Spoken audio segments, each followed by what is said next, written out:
Bonjour à tous. Dans cette vidéo, on va corriger un problème de filtrage qui s'appelle taux d'ondulation, qui est tiré d'un oral de CCINP. Donc on nous dit qu'à partir d'un signal créneau périodique d'entrée VE de T, on souhaite générer une tension presque continue avec un taux d'ondulation inférieur à 5%. Et donc on peut tout de suite aller chercher la définition du taux d'ondulation qui nous est donnée dans l'énoncé. On nous dit que c'est le rapport de la tension crête à crête de la composante fondamentale sur la valeur moyenne. On dispose d'un générateur de tension, d'un condensateur de capacité de 10 microfarad et d'une boîte de conducteur ohmique de résistance R réglable.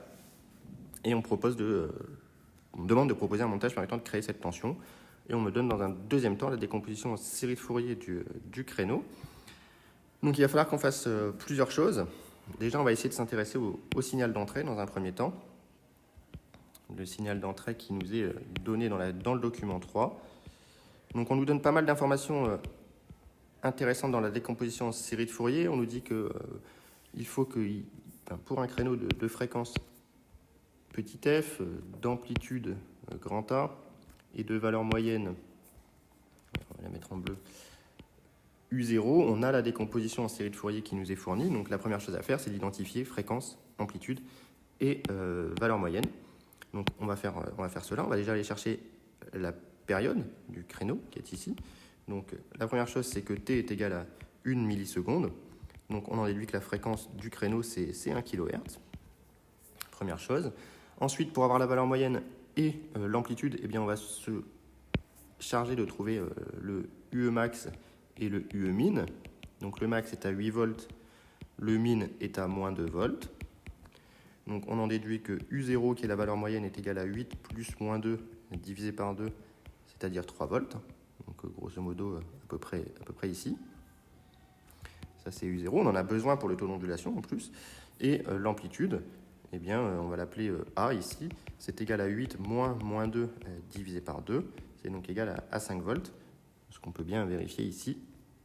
Hop. Voilà, donc maintenant qu'on a identifié les différentes composantes, on peut tracer le spectre du signal d'entrée, ça va forcément nous servir. Donc, le spectre du signal d'entrée.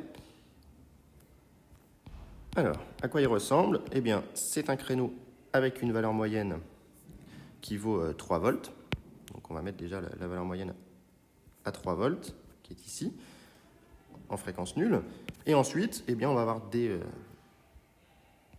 fréquences impaires, comme le montre la décomposition en série de Fourier, puisqu'on a des 2K plus 1 fois 2 pi ft.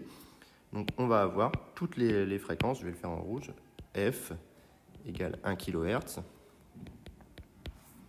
Je vais peut-être le faire comme ça. F égale 1 kHz, 3F, 5F, 7F, etc. Et les amplitudes nous sont données par le terme qu'il y a devant dans la décomposition en série de Fourier, c'est-à-dire 4A sur 2K plus 1 pi. Donc AK est égal à 4A sur 2K plus 1 pi. Et comme A est égal ici à 5 volts, ça fait donc 20 sur 2K plus 1 pi. On a notamment A1, celle qui nous servira dans la suite, qui est égale à 20 sur pi, tout simplement, ou A0 plutôt ici, puisque c'est pour K égale 0 qu'on a le fondamental. Donc pour A0, on se retrouve avec 20 sur pi, ce qui nous fait 6,4 volts. Donc, bon, forcément, je n'ai pas la place sur mon spectre pour faire quelque chose à l'échelle, donc environ ici 6,4 volts, c'est la fréquence fondamentale. Et la deuxième, il faut diviser ça par 3, donc ça fait 2,12. On ne va pas tous les faire, 2,12 pour la deuxième. Puis ensuite, il faut reprendre le 6,3 qu'on avait divisé par 5, ça fait 1,27. Et ainsi de suite, avec une diminution de l'amplitude de chacune des composantes. Je ne trace pas tout, évidemment. Donc voilà pour le spectre du signal d'entrée. Et donc on me demande de faire en sorte que le taux d'ondulation passe en dessous des 5%. Donc le taux d'ondulation, on répète que c'est le rapport de la tension crête à crête de la composante fondamentale, qui s'appelle ici A0, divisé par la valeur moyenne. Donc le taux d'ondulation, taux, il est égal à l'amplitude crête à crête du fondamental divisé par la valeur moyenne U0, et donc c'est l'amplitude crête à crête du fondamental, c'est rien d'autre que 2 fois A0. Si vous prenez un signal sinusoïdal, l'amplitude crête à crête, ce qu'on appelle l'amplitude crête à crête, c'est 2 fois l'amplitude. Ça, c'est l'amplitude crête à crête, et ça, c'est l'amplitude. Et A0, ça tombe bien, on l'a calculé tout à l'heure, ça vaut 6,4 volts. Donc en entrée, le taux d'ondulation, il vaut 2 fois A0 sur U0, et donc il vaut 2 fois 6,4 divisé par 3, et donc il vaut 4,2, et il est donc évidemment supérieur à 0,05. Donc pour l'instant, le cahier des charges n'est pas respecté. Donc qu'est-ce qu'on va devoir faire? Eh bien évidemment, on va devoir diminuer l'amplitude du fondamental. Donc l'idée est de diminuer l'amplitude du fondamental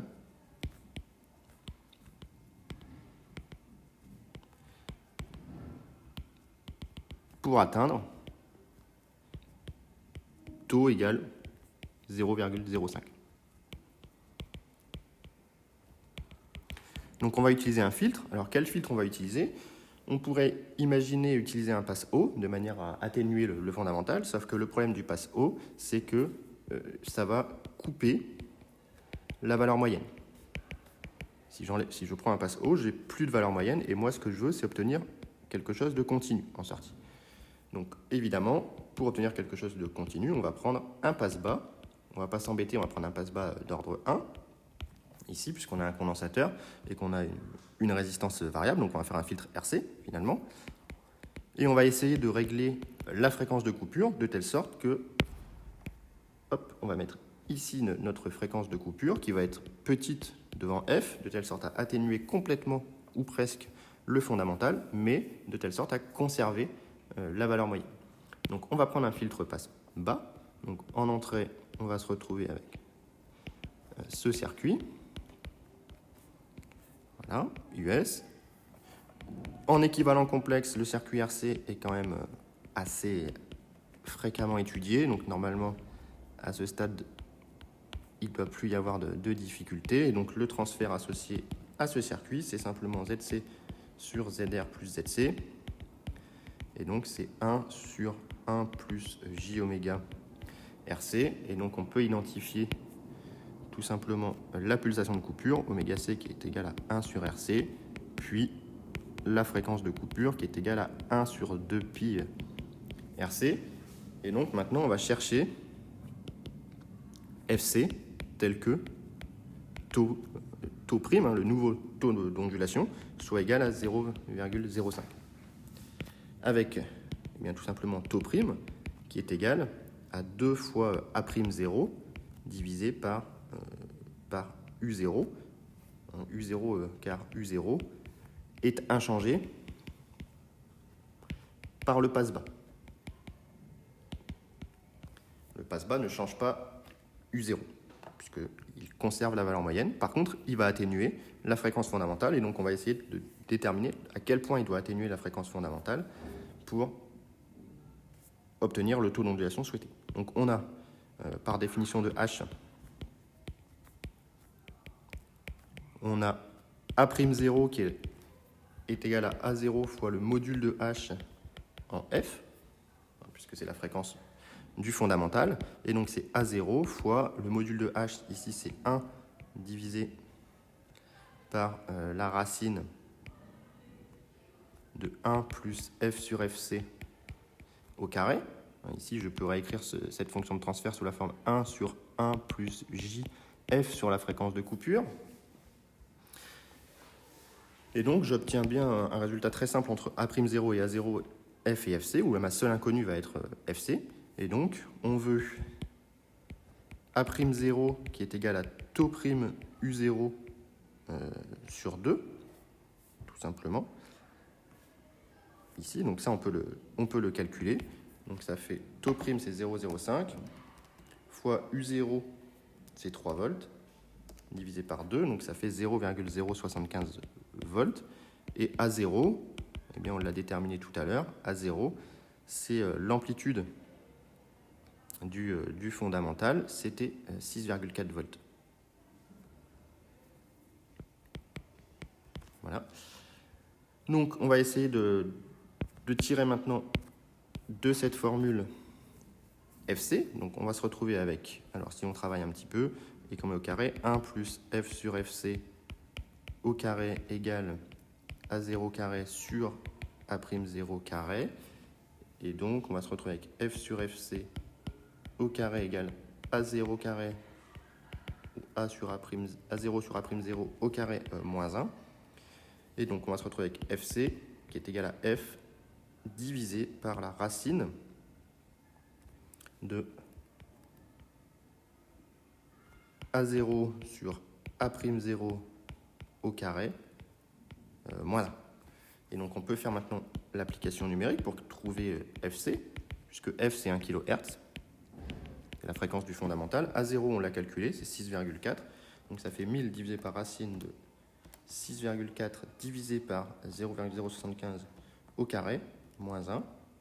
Et donc, on tombe sur 11,7 Hz. Et donc, pour être sûr, on va prendre FC égale 11 Hz, pour être sûr que ça coupe correctement le fondamental. Et donc, avec FC égale 11 Hz, on sait maintenant que or FC est égal à 1 sur 2 pi RC. Donc, on en déduit la capacité C, qui est égale à 1 sur 2 pi FC, c'est la résistance que l'on cherche, R. Et donc, on trouve une résistance de 1 divisé par 2 pi fois 11 fois 10 microfarad de 1447 ohms, donc grosso modo de 1,5 kOhm ici. De telle sorte d'avoir une fréquence de coupure qui soit encore un petit peu plus petite pour être certain, encore une fois, de cette atténuation. Et donc, j'ai fait les simulations en Python que vous pourrez retrouver dans le fichier annexe du corrigé pour le filtrage du créneau. Et donc, on obtient bien. Alors, j'ai fait une simulation sans zoom et une simulation avec deux axes différents pour qu'on voit bien l'amplitude du signal de sortie. Donc, on voit bien que le créneau est à peu près moyenné. Le créneau est moyenné. Et on voulait respecter un taux d'ondulation plus petit que 5%. Et on voit bien en sortie que l'amplitude crête à crête du créneau évolue maintenant entre 2,925 et 3,075 du triangle en sortie. Ce qui fait qu'on a bien réalisé le filtrage souhaité. Donc, pour la petite histoire, pourquoi le créneau s'est transformé en triangle? Et bien ici, on a simplement intégré. En fait, on est dans la partie intégrateur du filtre passe-bas, puisque toutes les fréquences sont dans la bande rejetée. Donc, c'est pour ça qu'on obtient un triangle. Donc, voilà pour cet exercice, ce problème, cette résolution de problème issue des concours. J'espère que la correction vous a plu. Et si vous avez des questions, mettez-les en commentaire.